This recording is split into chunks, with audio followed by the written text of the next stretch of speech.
In 2024 kregen maar liefst 9 inwoners van die Tjerkse deel een lintje tijdens de jaarlijkse lintjesregen. Dit hier staat de teller op 0. Nee, het is wat het is. Geen lintjes joert op lintjesregen. Dus ja, dat kan vanzelfs gebeuren.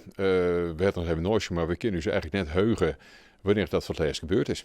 Vandaag om hier hoopt de gemeente weer een aantal inwoners in het Sintje zetten te kin. Volgend jaar dan zien we het zelfs zien hoe het dan erin loopt.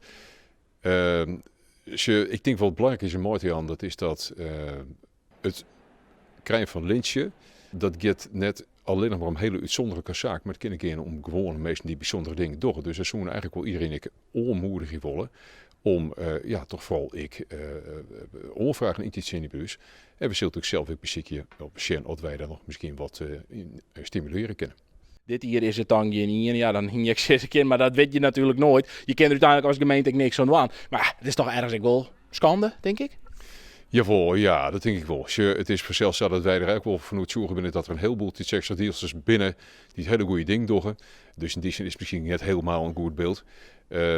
Iets minder belangrijk persoonlijk. Ik het zelfs leuk vond op nou juist de 100ste dag dat ik burgemeester ben, dat ik de kers op de taart hoor niet door lintjes uit te rikken. Maar we beginnen vanuit dat het volgende keer een heel oors lieket.